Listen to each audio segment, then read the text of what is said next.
Coronavirus, la pandemia. ¿Cuáles son los síntomas? ¿Cómo se transmite?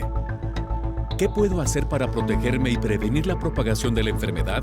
Nuevo padecimiento que ha encendido las alarmas de los sistemas de salud. Coronavirus, la pandemia.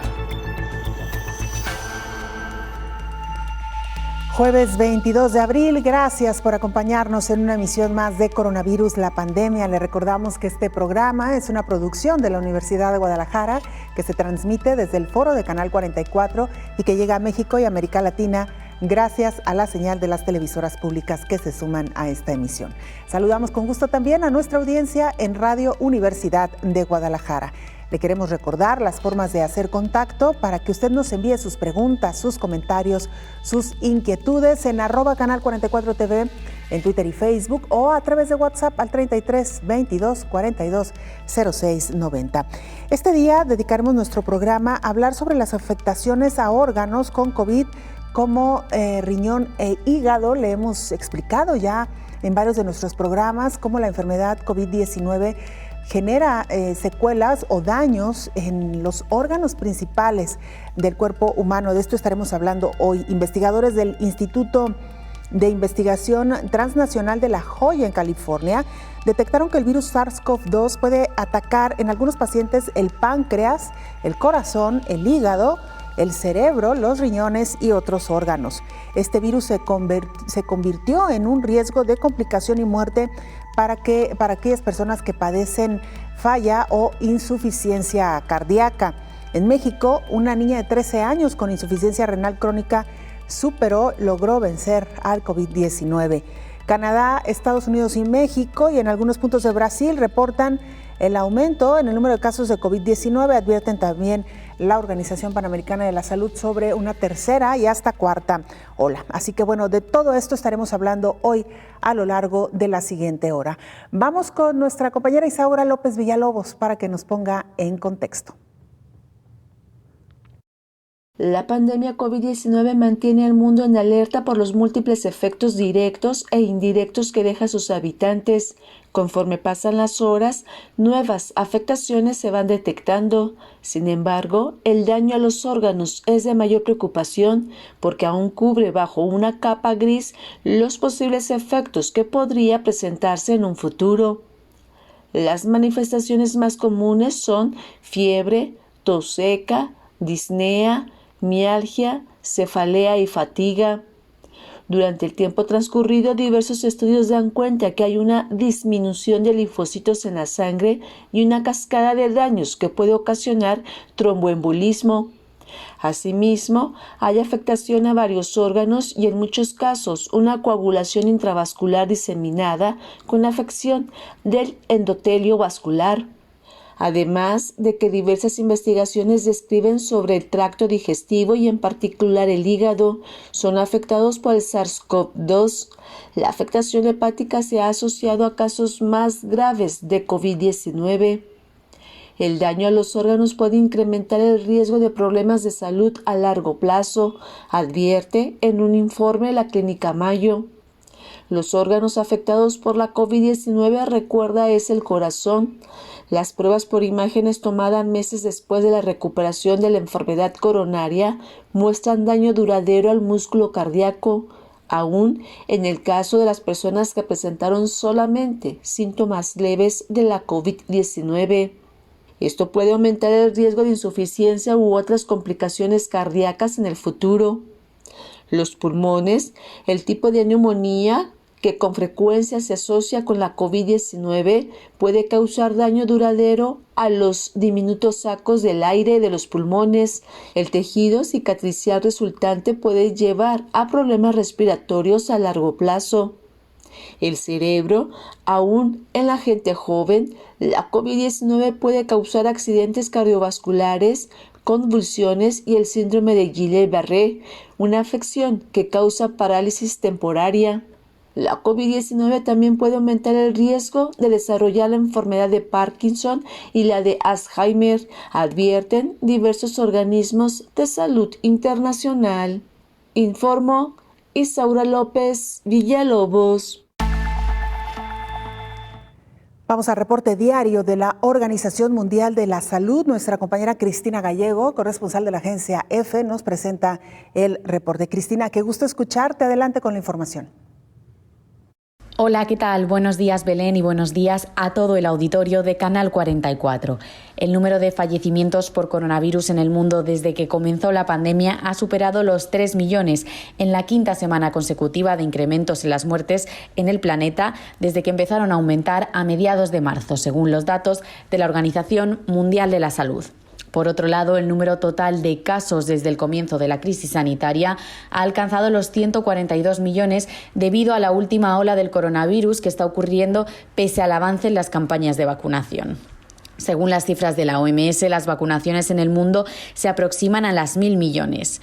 Estados Unidos es el país donde avanza más la inmunización en términos absolutos, con 211 millones de dosis inoculadas, seguido de China, con 193 millones, India, con 127 millones y la Unión Europea, con 114 millones.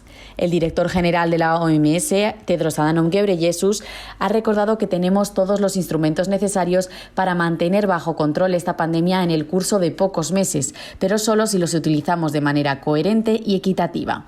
Sin embargo, Ghebreyesus ha expresado preocupación por la velocidad alarmante con la que el virus se está difundiendo, sobre todo entre las personas entre 25 y 59 años en todo el mundo. Por otro lado, la defensora del medio ambiente Greta Thunberg ha pedido en una rueda de prensa organizada por la Organización Mundial de la Salud que los países que ya hayan vacunado contra la COVID a sus grupos de riesgo compartan las vacunas con los que no tienen acceso a ellas. Esta es la reivindicación que lleva haciendo la Organización Mundial de la Salud desde que empezaron las campañas de vacunación en todo el mundo. La activista también ha anunciado en esta rueda de prensa que ha donado 100.000 euros al programa COVAX de la OMS, que tiene el propósito de la distribución equitativa de las vacunas. Reportó desde Ginebra Cristina Gallego para el programa Coronavirus, la pandemia. Mientras tanto, la Organización Panamericana de la Salud y la Organización Mundial de la Salud advierten sobre un incremento en el número de casos en países como Canadá, Estados Unidos, México y Brasil. Solo en la última semana, las Américas reportaron más de 1.5 millones de nuevos casos de COVID-19 y casi 40.000 muertes. Canadá, Estados Unidos, México y en algunos puntos de Brasil están reportando incrementos, señaló la directora de la Organización Panamericana de la Salud, Carissa Etienne. El número de casos en Canadá sigue creciendo, en especial entre los jóvenes de entre 20 y 30 años de edad. Y en los Estados Unidos las infecciones siguen aumentando después de semanas de haberse reducido. Prácticamente cada país en América Central está notificando un alza en las infecciones. Cuba, Puerto Rico y la República Dominicana siguen siendo los determinantes de la mayoría de las infecciones en el Caribe. Silvain Aldigeri, gerente de incidente para COVID-19, expuso la situación sobre México. Estamos observando un leve repunte en México asociado con el regreso de la Semana Santa y el aflojamiento de las medidas preventivas correspondientes. Algunos estados con alta concurrencia durante la Semana Santa, tal como Quintana Roo, Chihuahua, Baja California del Sur, están presentando una estabilización o un aumento de casos. Dijo que la tasa de incidencia sigue elevada y citó el ejemplo de la Ciudad de México, con más de 70 casos por 100.000 habitantes. En México, el número promedio de casos nuevos diarios oscila alrededor de 4.500 a nivel nacional y en este contexto no se puede bajar la guardia si se quiere evitar un incremento importante de casos y defunciones en las semanas que vienen, advirtió. En tanto, Brasil reporta una baja en puntos como la Amazonía, pero los contagios siguen siendo alarmantemente altos en todo el país. Por otro lado, en Chile se reporta una disminución en hospitalizaciones entre personas adultas mayores, gracias en parte a la vacuna anti-COVID, informó Elizabeth Ortiz. Mientras tanto, en Perú, lamentablemente, retoman el nivel de riesgo extremo.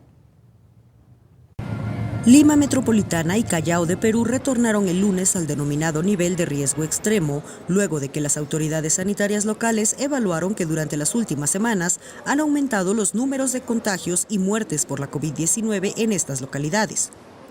Entre las medidas que deberán cumplir por estar en ese nivel de contagio está el uso obligatorio de protectores faciales para ingresar a establecimientos que puedan representar un riesgo de aglomeración, como mercados, supermercados, centros comerciales y tiendas departamentales que se encuentren en provincias declaradas en riesgo de contagio extremo y muy alto. Lamentamos comunicar que los contagios no se han reducido y lamentablemente en la última semana se ha incrementado en un 43,9% el número de personas fallecidas por causa de la COVID. Desde el 19 de abril hasta el próximo 9 de mayo, al menos 41 provincias, incluidas Lima Metropolitana y Callao, se encuentran en el nivel de riesgo extremo, lo que implica que tienen restricciones de movilización social dominical, toque de queda nocturno ampliado, entre otras medidas. Con información de la oficina en Lima, Perú, Noticias Xinhua. Bueno, pues lamentablemente se había advertido ya sobre un incremento en el número de casos tras este periodo vacacional de Semana Santa y Pascua en casi todo el mundo, y también hay que decirlo por distintas celebraciones masivas en diferentes países que han generado un incremento, o por lo menos la alerta de un incremento ya constante en el número de casos por COVID-19. En México, luego de que la farmacéutica Pfizer detectó en el país y también en Polonia la venta de falsificaciones de su vacuna contra COVID-19, la Comisión Federal para la Protección contra Riesgos Sanitarios, COFEPRIS, informa que desde el pasado 17 de febrero ya se había emitido una alerta sanitaria sobre la falsificación y aplicación ilegal de dicho biológico producido por la farmacéutica estadounidense. Por lo anterior, la dependencia federal reiteró que cualquier supuesta vacuna contra COVID-19 que esté a la venta a través de páginas de internet, redes sociales, vía telefónica, farmacias, hospitales y puntos de venta constituye un fraude y un riesgo a la salud por ser de dudosa procedencia. Exhortó a la población, lo hacemos nosotros también, a denunciar cualquier irregularidad. Asimismo, indicó que cualquier reporte de vacunación sin autorización es alarmante, ya que es ilegal, irregular y pone en riesgo la salud de quienes reciben ese dudoso producto, así como de sus familias, para lo cual mantiene las acciones de farmacovigilancia y monitoreo de cualquier efecto adverso que puedan presentar estas inoculaciones irregulares, y pide a la población reportarlo a la plataforma de e-reporting. Le reiteramos este llamado: por favor, denuncie y sobre todo no acepte vacunas que estén fuera de la cadena de custodia del sector salud. Al menos en el caso de México, el gobierno es el único que hoy por hoy está suministrando estos biológicos. Si en su empresa, si un particular, si una farmacia le ofrece una vacuna, téngalo por seguro que se tratará de una vacuna falsa, al menos fuera de la cadena de custodia, que es lo que le da la seguridad a estas vacunas. Vamos a hacer una pausa, regresamos con más.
Si se inmunizan con la segunda dosis, ya de pronto se sienten protegidos, y no es así tampoco. En algunos hospitales han debido adaptar distintas áreas para hospitalización, como es el caso del IES Quito Sur, dedicado enteramente a la pandemia y donde se atiende a pacientes en zonas de cafetería, en sillas, sillones e incluso catres colocados en carpas en los exteriores. El proceso de vacunación avanza lentamente en el país, con problemas de organización y a la expectativa de la llegada de nuevas dosis que se sumen a las algo más de 1,6 millones que han llegado hasta ahora. La idea es llegar al 20% de la población total a nivel nacional hasta el 24 de mayo. Otro de los problemas es que en el país ya circulan la variante británica y la neoyorquina de manera comunitaria y se teme que también la brasileña, detectada este mes en un paciente en la provincia amazónica de Zamora Chinchipe, otro en la andina de Loja y un tercero en la costera de Manabí. Es difícil la contención a nivel nacional, por lo tanto es importante que la ciudadanía conozca y que esta cepa es más transmisible. Al momento rigen en Ecuador restricciones en la circulación de los vehículos dependiendo del último dígito de la placa, así como la prohibición de circulación desde las 8 de la noche hasta las 5 de la mañana, pero el Comité de Operaciones de Emergencia analiza la posibilidad de solicitar la declaratoria de un estado de excepción. Bueno, pues parte de lo que está sucediendo ahí en Ecuador a propósito del incremento en el número de casos. Chile y Estados Unidos llegan, por cierto, a las más de 200 millones de vacunas aplicadas a sus ciudadanos, el trabajo para contrarrestar esta pandemia.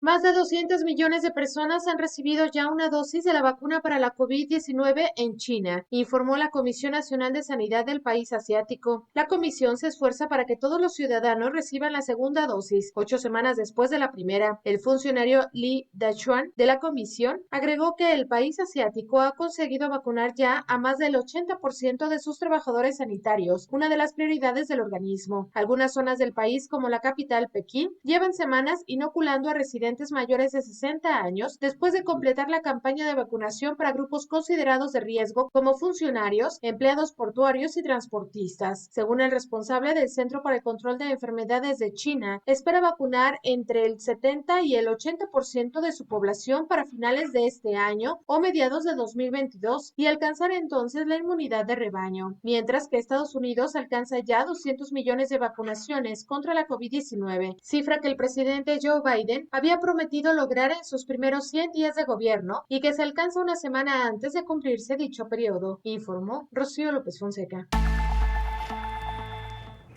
Le decíamos también ya en una nota anterior, tenga mucho cuidado si a usted le ofrecen vacunas fuera de la custodia oficial. Hay venta de vacunas falsas que está encendiendo ya las alertas en América Latina. La Organización Panamericana de la Salud alertó que en varios países latinoamericanos se están vendiendo vacunas de COVID-19 falsificadas o robadas, informó el subdirector Jarbas Barbosa. Hemos recibido cierta información de México, Argentina y Brasil, que hay algunas dosis que han sido ofrecidas a través de medios sociales, mercados ilegales, vacunas que seguramente son falsificadas, no son las vacunas reales o que tal vez son dosis robadas de una instalación sanitaria y nadie puede garantizar que hayan tenido el almacenamiento adecuado. Este organismo internacional pidió a la policía que identifique la actividad criminal. El directivo subrayó que solo se puede confiar en el biológico proporcionado por autoridades de salud. Claramente es un problema, no solo para las autoridades sanitarias, sino también para la policía. Es decir, hay que identificar esta actividad delictiva y también es importante conferir un mensaje claro.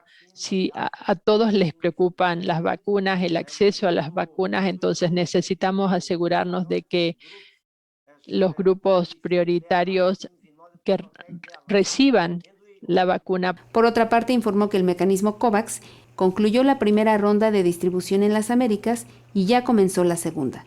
El Salvador y Argentina recibieron dosis en esta segunda ronda que terminará a principios de mayo. La organización subrayó que el número de vacunas que llegará a cada país está condicionado por la suspensión de exportaciones desde el Instituto Serum en India. Hay negociaciones de alto nivel, explicaron, para que se cumplan con los contratos de COVAX, informó Elizabeth Ortiz. El Centro Europeo de Prevención y Control de Enfermedades ha emitido un nuevo informe en el que avala la relajación de determinadas medidas de protección como el uso de las mascarillas o la distancia social durante la interacción con personas que ya están vacunadas completamente. En el documento indica que los ensayos clínicos realizados han demostrado que las vacunas contra COVID-19 autorizadas por la Unión Europea son altamente efectivas no solo para combatir la enfermedad, sino también para frenar la transmisión del virus. Según los datos aportados por el Centro Europeo, el riesgo de desarrollar una enfermedad grave para una persona completamente vacunada es muy bajo en adultos sin factores de riesgo y bajo en personas mayores o con patologías previas. De la misma manera, el riesgo de que una persona sin vacunar que entrase en contacto con una vacunada expuesta al virus desarrollar una enfermedad de carácter grave también es entre muy bajo y bajo en adultos jóvenes y de mediana edad sin factores de riesgo y moderado en mayores o personas con patologías. Por todo ello, ante la eficacia de la vacuna, este Centro Europeo avala que se puedan levantar algunas de las medidas de protección en determinados supuestos. Saludamos al infectólogo Héctor Raúl Pérez Gómez en esta mesa de trabajo. Doctor, bienvenido. Hola Belén, buen día, qué gusto saludarte. Igualmente, doctor, mientras leía este mensaje que ya han publicado el Centro Europeo de Prevención y Control de Enfermedades, doctor, vale la pena seguirnos cuidando, ¿no? Aun cuando se emitan este tipo pues no de recomendaciones, pero de informes donde se dice que una persona vacunada es muy poco probable que transmita el virus en caso de que se infecte. Me parece que aún así debemos de seguir tomando nuestras providencias de uso de cubrebocas y sana distancia, ¿no, doctor? Sí, Belén, definitivamente. Mira, este reporte es muy importante. Hay otro que aparece ayer en la revista Morbidity and Mortality Weekly Report, que es de alguna manera como la publicación o el diario oficial de información de los Centros para Control de Enfermedades de Atlanta, Georgia, en los Estados Unidos, en donde efectivamente se habla de la protección de la vacuna en adultos mayores, pero en donde sigue habiendo riesgo de que ocurran infecciones, aunque de forma leve, en este grupo de población, y que muy probablemente esa forma leve de la enfermedad que se puede presentar aún estando vacunados disminuye los riesgos de transmisión a los demás. Por eso la insistencia también de que se logre un avance en la vacunación hasta llegar a un 80% de la población mundial vacunada, porque solamente de esa forma podríamos asegurar que existirá un riesgo menor de un rebrote o de una gran siguiente ola de pandemia o de epidemia por COVID-19. Entonces, sí, creo que debemos seguirnos protegiendo en tanto no alcancemos esta meta y en tanto no tengamos muy claro qué comportamiento van a tener las nuevas variantes del virus, que por cierto cada día surgen más variantes de este coronavirus en el mundo, y cuál va a ser el desempeño en eficacia de las vacunas aplicadas.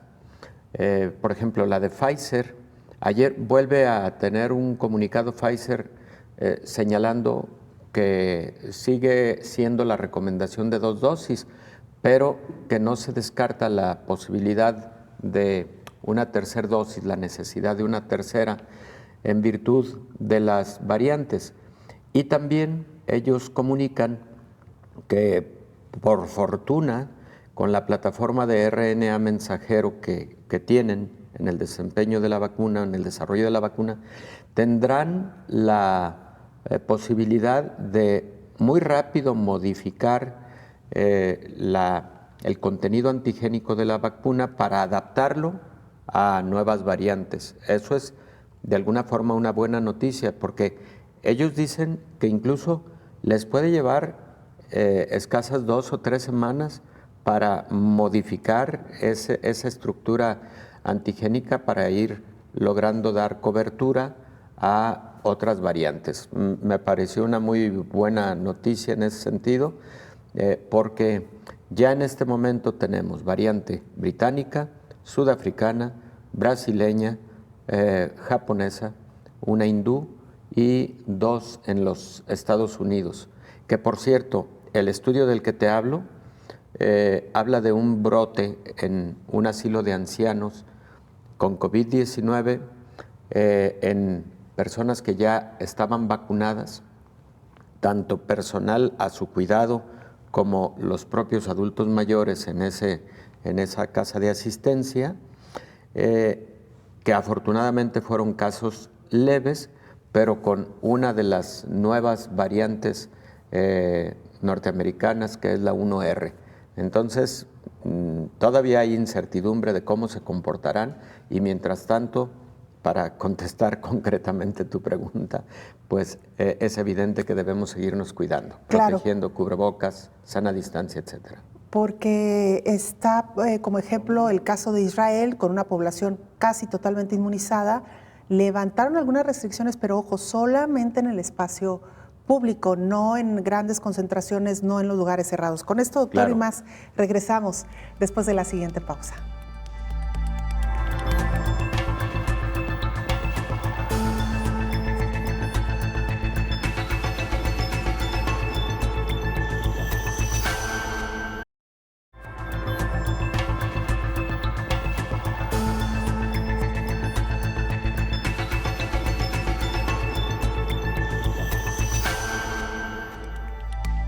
Pacientes cardíacos están considerados también como un grupo vulnerable de alto riesgo ante COVID-19.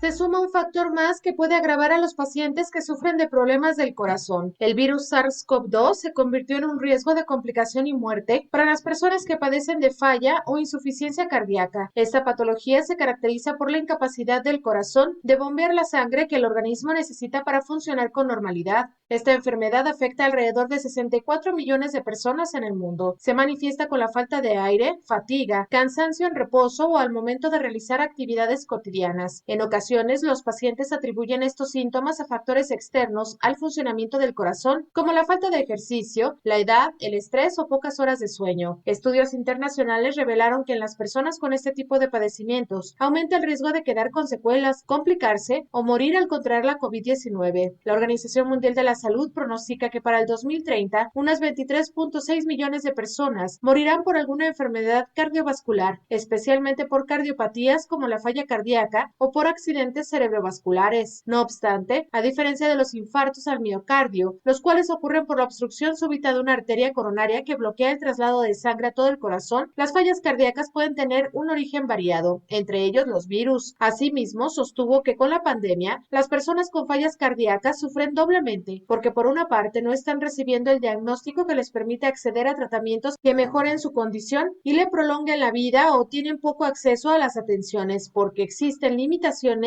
en las instalaciones sanitarias o no acuden por no contar con un transporte seguro, informó Rocío López Fonseca. Mira esta historia que nos trae nuestra compañera Elizabeth Ortiz. Una pequeñita de 13 años con insuficiencia renal logró vencer de manera exitosa al COVID. Una niña de tan solo 13 años con insuficiencia renal crónica superó la COVID-19, reportaron sus médicos del Instituto Mexicano del Seguro Social. Lisbeth vive en el centro del país. Ella fue diagnosticada con la enfermedad renal hace un par de años, luego de que su mamá, Josefina, notara cambios en el comportamiento y coloración de la piel, cansancio constante y cambios en la forma de comer. El doctor Edgar Armando Herrera Arellano, nefrólogo pediatra, indicó que a partir del diagnóstico de Lisbeth ha tenido atención de especialistas. Luego de presentar dificultad respiratoria, el equipo médico supo que era COVID. La prueba fue positiva. Dar este tipo de diagnóstico a la mamá fue difícil debido a su situación médica. Después de permanecer hospitalizada cerca de una semana, egresó de manera satisfactoria y actualmente acude al hospital para continuar con su tratamiento de hemodiálisis, en espera de que en un futuro cercano pueda reiniciar el protocolo para trasplante de riñón, dijo el especialista del Seguro Social. Josefina explicó lo difícil que fue saber que su hija tenía COVID-19 porque ya estaba delicada de salud. Desde que la familia supo sobre la insuficiencia renal, apoyan a Liz tanto en la parte anímica como en sus necesidades de medicamento, informó Elizabeth Ortiz. Gracias, Elizabeth, por esta información y esta gran historia. Un caso de éxito, doctor Héctor Raúl Pérez Gómez, a propósito del tema que hoy abordamos, que tiene que ver pacientes que tienen insuficiencia renal o aquellos que tienen alguna falla cardíaca frente a COVID-19. ¿Qué tan riesgosos se han convertido estos dos grupos, doctor? Sí, son grupos de alto riesgo, Belén. Está publicado desde casi el inicio de la pandemia la vulnerabilidad de los pacientes con enfermedad cardiológica y con enfermedad renal crónica. En el primero de estos grupos, recordemos que el aparato cardiovascular, en particular vasos sanguíneos y corazón, tienen el receptor que por excelencia es la puerta de entrada para el virus SARS-CoV-2, la enzima convertidora de angiotensina tipo 2, AC2. Esta puerta de entrada entonces le permite al virus generar daño directo a los vasos sanguíneos y al corazón. Si nos preguntan cuáles son los órganos predominantemente afectados por COVID, lo hemos dicho muchas veces. Primero, el pulmón, indudablemente el aparato respiratorio, e inmediatamente enseguida está el corazón y los vasos sanguíneos. Entonces, pacientes que tienen enfermedad cardiológica previa, casi del tipo que sea, enfermedad hipertensiva, por ejemplo, enfermedad con insuficiencia cardíaca, valvulopatías, etcétera, son muy susceptibles a enfermedad de COVID-19 y a gravedad por COVID-19.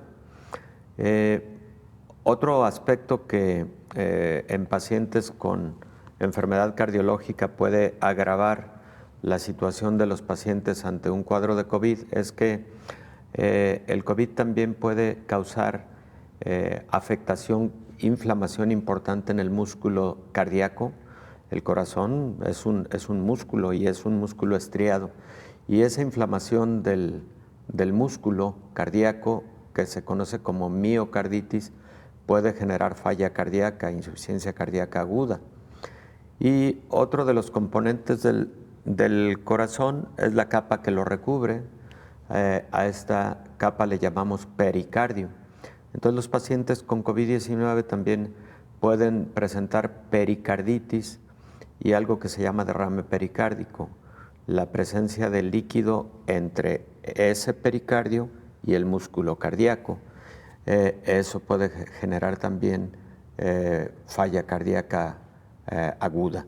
Entonces, por todos esos motivos, los pacientes con cardiopatía son uno de los grupos de alto riesgo para COVID-19 y de hecho cotidianamente nos preguntan, oiga doctor, por motivo de mi enfermedad cardíaca, ¿puedo vacunarme?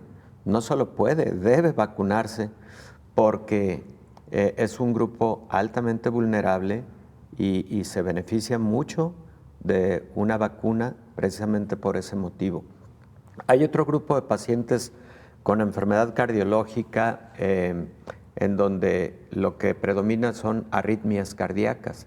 Bueno, de igual manera, esas personas que sufren de fibrilación auricular o de un tipo de arritmia también común que son extrasistolias ventriculares o pacientes que tienen taquicardias paroxísticas, etcétera, son pacientes que requieren de vacunación porque también son considerados de alto riesgo en COVID-19. Y el segundo de los grupos, si nos da tiempo, tú me dirás, para hablar de enfermedad renal. Sí, antes, doctor, para continuar más bien con el tema de corazón. Claro. Y haciendo este pequeño paréntesis, doctor, que es muy importante porque es justo la etapa que estamos viviendo hoy en varios países sobre si estos pacientes deben o no vacunarse. Ya ha dicho en el caso de aquellos que tienen un padecimiento del corazón. ¿Qué pasa, doctor, con aquellos pacientes que han tenido ya cuadros de trombo o que ya han tenido o que son propensos a generar coágulos?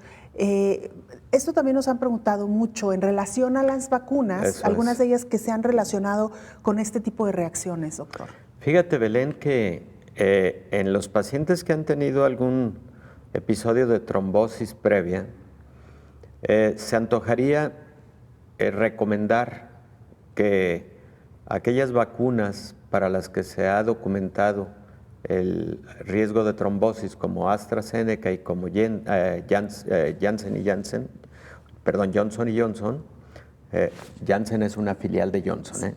Entonces, estos pacientes preferentemente se vacunaran con otro biológico. Realmente no ha habido una recomendación al respecto. ¿Por qué motivo? Porque el tipo de trombosis que se ha generado con estas vacunas es un tipo de trombosis no tan común por la forma molecular en que se presenta o en que se origina. Se trata de una trombosis llamada trombocitopenia trombótica o trombosis trombocitopénica de origen inmune, que no es lo mismo que las trombosis comunes que se generan porque los vasos sanguíneos, por ejemplo, tienen una placa de ateroesclerosis, por ejemplo, o una placa de ateroma, por motivos de hipercolesterolemia, de la edad, etc. O sea, no es el mismo tipo de trombosis. Por eso, en estricto sentido, tampoco existiría una contraindicación absoluta para poderse vacunar con AstraZeneca o con Johnson y Johnson, aunque todavía no hay una publicación al respecto que diga sería una contraindicación absoluta y entonces busque mejor otro tipo de biológico. La pregunta es muy pertinente, se antoja como para esa recomendación, pero como es otro el origen molecular de la trombosis que se ha presentado con estas dos vacunas, es de origen inmune, son anticuerpos que se forman contra componentes similares a la heparina y no es, digamos, de las trombosis más comunes que se presentan de forma cotidiana. Es decir, que esta reacción la puede tener cualquier individuo, así es, tenga antecedentes o no tenga antecedentes. Efectivamente, e incluso individuos no necesariamente de edad avanzada o no necesariamente con factores de riesgo para trombosis.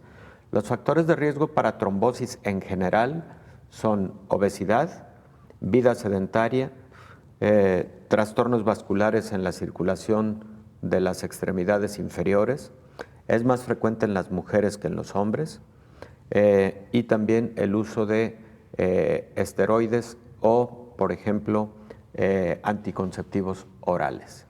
Doctor, la misma recomendación sería entonces estamos hablando quizá de padecimientos colaterales o propiciados en algunas ocasiones por el corazón, en el caso específico o la presión, me refiero a los aneurismas, por ejemplo, doctor. Sí, efectivamente, sería algo parecido. En el caso de los adultos, los pacientes que tienen algún tipo de aneurisma, primero deben tener un muy buen control de sus niveles de presión arterial. Segundo, si ese aneurisma es susceptible de una corrección quirúrgica, se debe corregir quirúrgicamente. Y tercero, también estos pacientes, además de un buen control de la presión arterial, frecuentemente reciben medicamentos preventivos o profilácticos para la generación de trombos, como por ejemplo ácido acetil salicílico, ¿verdad? Claro. Entonces, esa es la mejor forma de protección, pero además son pacientes que, por supuesto, deben vacunarse. Claro. Doctor, vamos a regresar precisamente con más de este tema y justo lo que usted acaba de decir. ¿Qué pasa con aquellos pacientes que tienen un control, un seguimiento puntual con sus médicos, si se reduce o no el riesgo? Con esto y mucho más regresamos después de la pausa.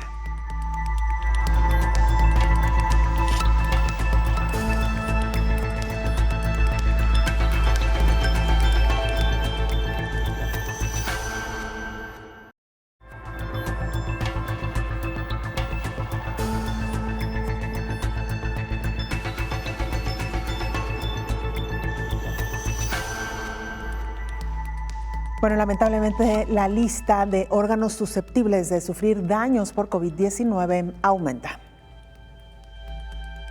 Además de las deficiencias respiratorias que asedian a los pacientes, el virus que provoca el COVID-19 ataca muchos órganos del cuerpo, en algunos casos ocasionando daños catastróficos. Investigadores del Instituto Scripps de Investigación Transnacional de La Joya en California explicaron que han encontrado que el SARS-CoV-2 puede atacar en algunos pacientes el páncreas, corazón, hígado, cerebro, riñones y otros órganos. Además de la dificultad respiratoria, los pacientes con COVID-19 pueden experimentar trastornos de coagulación de la sangre que pueden provocar accidentes cerebrovasculares e inflamación extremos que atacan múltiples órganos. El virus también puede causar complicaciones neurológicas que van desde dolores de cabeza, mareos y pérdida del gusto u olfato, hasta convulsiones y confusión. Y la recuperación puede ser lenta, incompleta y costosa, con un gran impacto en la calidad de vida. Las manifestaciones amplias y diversas de COVID-19 representan un trastorno determinado.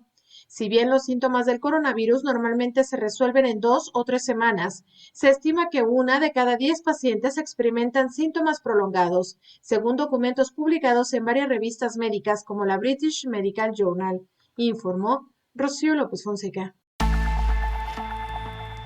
Vamos a Guatemala, saludamos a nuestro compañero Javier Corleto para que nos actualice información. Javier, qué gusto saludarte, adelante con la información. Reporte de coronavirus para Guatemala en la semana del 14 al 21 de abril del 2021. Los datos son los siguientes: 216.329 casos acumulados, 193.313 recuperados, 15.707 casos activos y 7.309 fallecidos. El Ministerio de Salud Pública y Asistencia Social declaró alerta roja hospitalaria por aumento de casos de coronavirus en Guatemala. Guatemala está enfrentando la tercera ola de contagios de COVID-19 y un aumento de casos positivos. Este miércoles se declaró alerta roja en los hospitales nacionales y temporales del país, con la finalidad que los servicios estén preparados con personal, insumos y equipo necesario para atender a la población. La ministra de Salud, Amelia Flores, anunció recientemente que Guatemala recibirá una donación de 5 hospitales de campaña. Explicó que los hospitales son de alta tecnología y que cada uno tiene la capacidad para 250 camas, para un total de 1.250 camas. Agregó que estos hospitales tienen integrado la generación de oxígeno. El presidente Yamatei expresó que estamos en la tercera ola y que esta es más grave que la primera. Ya tenemos presencia de una cepa distinta, tenemos la californiana. El presidente guatemalteco decretó un estado de prevención por 15 días para implementar entre las medidas restringir las reuniones y manifestaciones, en un intento por paliar el aumento de contagios y muertos por el coronavirus. Con cerca de 17 millones de habitantes, Guatemala ya superó los 213,000 contagios y las 7.200 muertes por COVID-19. El Ministerio de Salud Pública y Asistencia Social dispuso limitar el ingreso al país a personas extranjeras que han estado en los últimos 14 días en los países de Brasil, Reino Unido, Gran Bretaña e Irlanda del Norte y Sudáfrica. Para Canal 44, desde la Universidad de San Carlos de Guatemala, reportó Javier Corleto. Muchas gracias, Javier, por supuesto, por este reporte. Un saludo a nuestros hermanos guatemaltecos. Aquí estamos muy pendientes de lo que ocurre en este país. Doctor, antes de irnos a la pausa, hablábamos de estos padecimientos cardíacos y por supuesto también un grupo de la población que ha sido considerado desde el principio de la pandemia como de alto riesgo. Nos referimos a los hipertensos, que también hay que dar un seguimiento puntual. Y hablaba usted de algo que ha generado mucha inquietud en este grupo y en otros grupos, pero hoy que estamos hablando de ellos, sobre la vacunación, ¿deben o no vacunarse? Ya hablaba usted clara y extensamente sobre esta situación. Y a propósito de vacunación, nos llega también otra pregunta. Nos dicen que ¿cuánto tiempo hay que esperar después del primer día de síntomas de COVID para poder vacunarse? Mira, un cuadro de COVID leve o moderado tiene en promedio una duración de 15 días en su historia natural. Y a partir de los 15 días cumplidos de ese episodio agudo de COVID, idealmente deben transcurrir 2 semanas más para poderse vacunar. Entonces, en respuesta concreta, a partir del primer síntoma, un paciente con esas características de ser leve, moderado, al mes podría estarse vacunando perfectamente y de hecho así son las recomendaciones internacionales. Ayer nos lo decía, doctor, también a propósito del caso del presidente López Obrador, personas que ya padecieron COVID, la pregunta era, ¿se deben o no vacunar? La respuesta es sí, usted nos lo decía, pero hay que dejar pasar un tiempo razonable, ya nos lo dice hoy, un mes al menos, para poder recibir la primera dosis, y tendrán una inmunidad fuerte estas personas, doctor. Sí. Quien tuvo COVID y se vacuna tendrá una inmunidad más sólida y probablemente de mayor duración que quien no tuvo COVID y se vacuna. Está publicado también. En días pasados hablábamos de una publicación precisamente en vacunados en asilos de ancianos, en donde se comparó a aquellos que habían tenido COVID y aquellos que no habían tenido COVID se vacunaron, y quienes habían tenido COVID y además se vacunaron tuvieron una inmunidad más larga y además con mejores niveles de células y anticuerpos del sistema inmune. Bueno, por lo menos una compensación por lo sufrido o padecido durante la enfermedad. Claro. Doctor, nos quedábamos entonces en el tercer grupo de las personas con alguna afección cardíaca. Sí, Belén, hay personas que lamentablemente tienen lo que conocemos como insuficiencia coronaria. Recordemos que las arterias que le llevan sangre al músculo cardíaco son las arterias coronarias.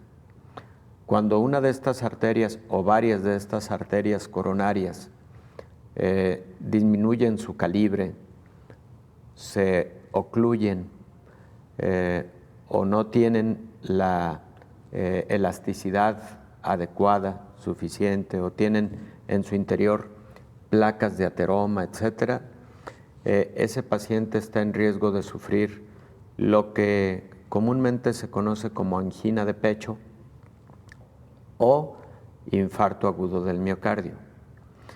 En COVID-19, muchos pacientes que lamentablemente han perdido la vida por un infarto agudo del miocardio.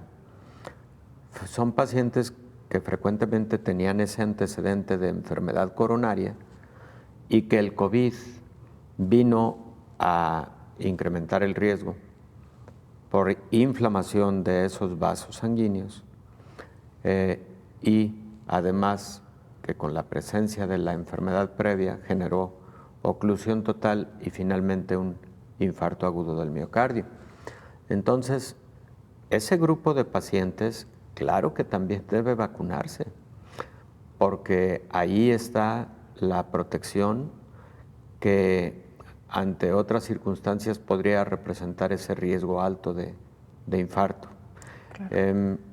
Algo que también, Belén, hemos encontrado, y esto es un comentario, digamos, paréntesis de lo que estamos platicando, es entre la gran cantidad de estudios de imagen que hemos venido realizando con motivo del COVID-19, sobre todo tomografías pulmonares, nos hemos encontrado un porcentaje alto de población que tiene placas de ateroma tanto en la aorta como también en las arterias coronarias, como un hallazgo incidental en el estudio tomográfico, ¿no? Y eso ha dado pauta a que muchos de ellos tengan una investigación clínica adicional respecto de enfermedad coronaria, algo que probablemente en otras circunstancias no hubiera ocurrido si no se hubiera tenido este hallazgo, insisto, que frecuentemente es incidental. Wow. Doctor, casi ya para despedirnos, pacientes que tienen un adecuado control y seguimiento de estos padecimientos cardíacos, ¿cómo enfrentan o cuál ha sido, digamos, la experiencia con COVID-19? Los pacientes que están bien controlados, por ejemplo, de hipertensión arterial, son pacientes que enfrentan mucho mejor el COVID comparativamente con quienes no tienen buen control. Los pacientes que tienen buen control de una arritmia cardíaca, de igual forma, enfrentan mejor el COVID que quienes no tienen este buen control. En general, todas aquellas enfermedades que constituyen un riesgo de gravedad en COVID, si son enfermedades bajo buen control, tienen mejor evolución versus aquellos que no están bien controlados. Diabetes es otro buen ejemplo. Los pacientes con diabetes que tienen buenos niveles de glucosa porque toman sus fármacos, porque han cambiado a estilos de vida saludables y que comparamos con aquellos que no tienen buenos niveles de glucosa, etcétera, tienen estos pacientes bien controlados mejor evolución ante un COVID. Luego, en el COVID, recordemos que frecuentemente en los pacientes más graves podemos necesitar ciertos fármacos como los corticosteroides, dexametasona, metilprednisolona, etcétera. Y los corticosteroides pueden elevar los niveles de glucosa, pueden elevar los niveles de presión arterial, de tal suerte que el control de la presión y la glucosa es fundamental en quienes recibirán corticoides por motivo de COVID-19. ¿Y se les suministran algunos medicamentos, doctor? Sí, por supuesto. Tú tienes que, por un lado, utilizar este tipo de fármacos corticosteroides, pero por otro lado, debes estar controlando adecuadamente la presión arterial y la glucosa de estos pacientes. Frecuentemente necesitas utilizar, por ejemplo, insulina para el buen control de la glucosa de estos pacientes y probablemente después del episodio de COVID volverán a sus fármacos orales para el control de la glucosa, por ejemplo, ¿no? Doctor, hablamos mañana de enfermedades renales, si le parece. Sí, cómo no, un gran problema de salud pública que amerita hablar de su relación con COVID-19.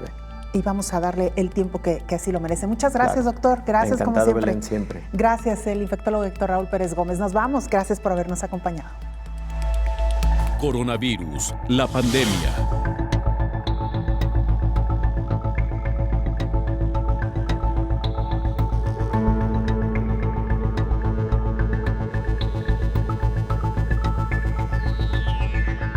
Coronavirus, la pandemia.